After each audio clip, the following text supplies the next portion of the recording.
Lose yourself in a good book. The Bord Gáis Energy Book Club. Now, having been awarded the Man Booker Prize for his book Vernon God Little, author DBC Pierre is well placed to offer advice on endeavouring fiction writers. His new book, Release the Bats, is partly a reflection on his own literary journey. It's very grand, your literary journey. Thank you for that. You're welcome. Along with practical tips on the craft of writing, DBC Pierre. You are very welcome, indeed, to Ireland AM. Thank you very much. Now, just in time for breakfast. Just in time for breakfast. You're looking forward to that.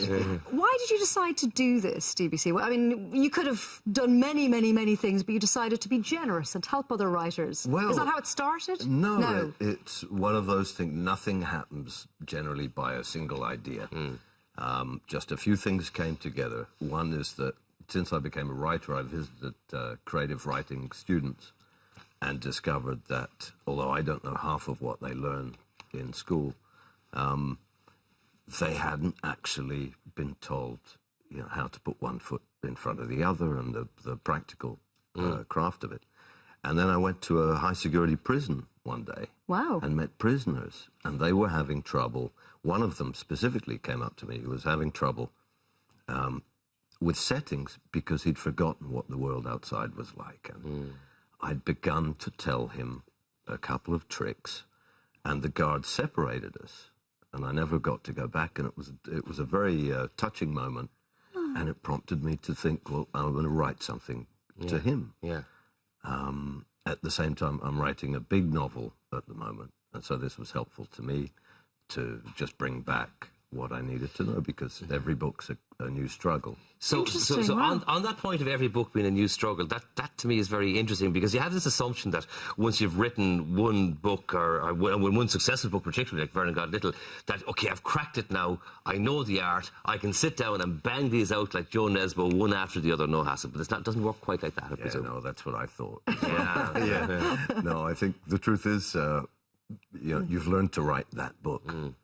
And even if it's only a few weeks between finishing that and starting another one, somehow it all just disappears and it's a blank canvas. And I think what also prompted me to write this is that more than half the job isn't about the words and about what you're writing. It's about conquering your fears, and it's a very interesting and mysterious and scary thing.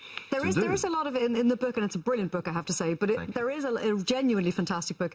There is a lot of insecurity that's expressed, which writers will own up to. One day you think you're the greatest writer in the world, the next day you think, no, I'm rubbish, I can never continue with this. And it is that weird kind of walking that line between thinking, I know what I'm doing is good and has some purpose, and trying to beat your demons. And that's the toughest thing for writers. So how do you overcome those fears? Or do you need those fears? Well, I guess they're a driver as well, that energy. I mean, if you have any demons at all, they will come out when you start to write.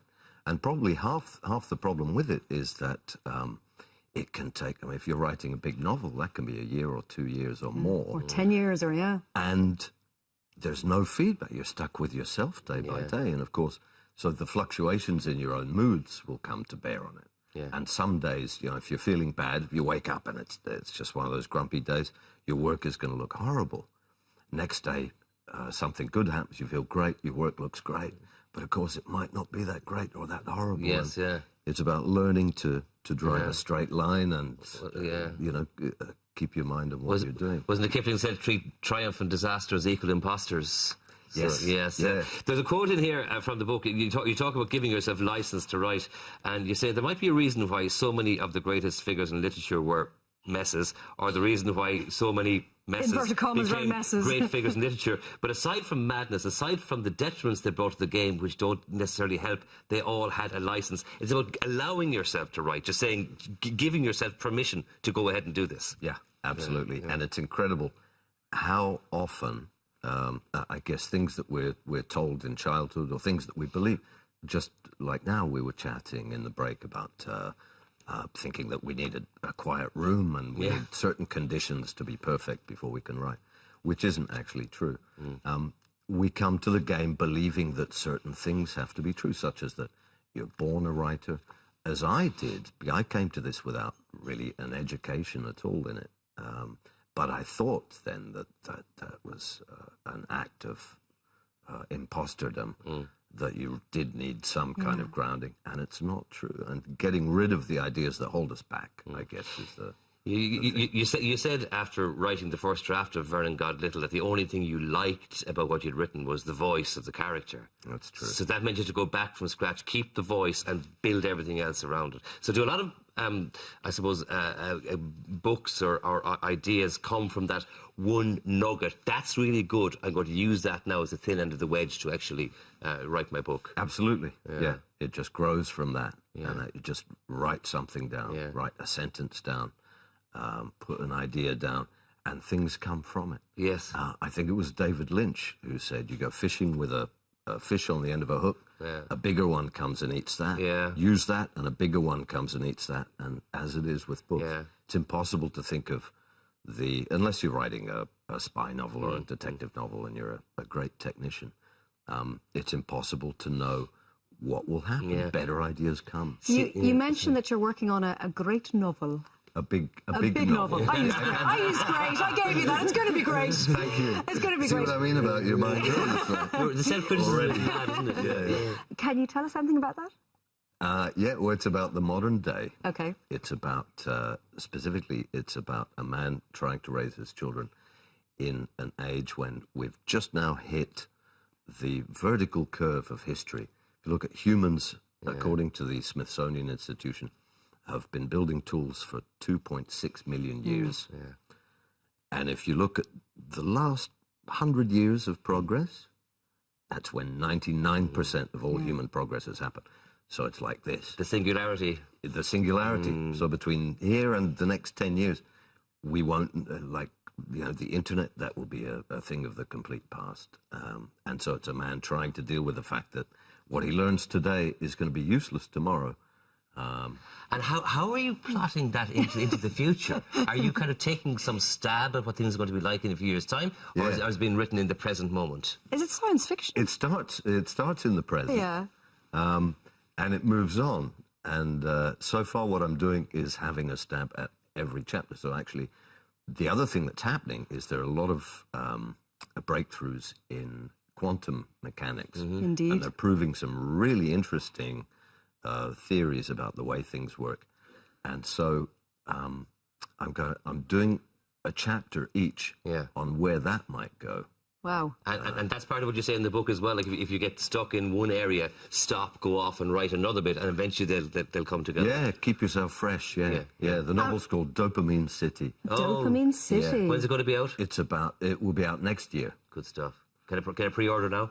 Yeah, you can. I'll tell you about it in the break. For people who are at home, DBC, who are thinking, okay, I've got half a book under the bed and I'm scared to finish it, show it to anyone, like what do people do if they've halted their work in progress? Just continue. Just get writing. That's the bottom line, is it? Yeah, go back. The key is go back and have more fun with it. It's very simple. I think a lot of writers, if not most writers, will write themselves into corners. Yeah. And Have you ever thrown something out? Like, a quarter of the way into it, half the way into it? What, throw the whole thing out? Yeah, throw the whole thing out. Have you ever gone, do you know what, it's just not working? Oh, yeah. Yeah. Well, that's a draft. Yeah, something. I'll keep something, just the idea. But if it gets stale, the thing is, if the writer is excited, if the writer's interested, then a reader will also be interested, and you can feel that energy coming through. Just to say, in the book there are chapters on things like drink, bad tequila, pressure cookers, and etc. etc. So there's loads of stuff in there that you mightn't necessarily expect to have in a book which is helping you to write, but I suppose a lot of kind of practical advice, because we do kind of need it. I love the It's bullet reality. points at the back. Yeah. Which are kind of, forget brilliance, love crap. It's easier to work crap up into something great. I thought they were really, really good. It's true. Yeah. That's very true. Well, listen, come back to us when the novel's done. Well, thank you. I would look forward to that. Look forward to Thank it. you very much. Release the Bats, Writing Your Way Out of It by DBC Pierre, winner of the Man Booker Prize, is available to purchase now. Thanks very much. Thank you. Lose yourself in a good book. The Board Gosh Energy Book Club.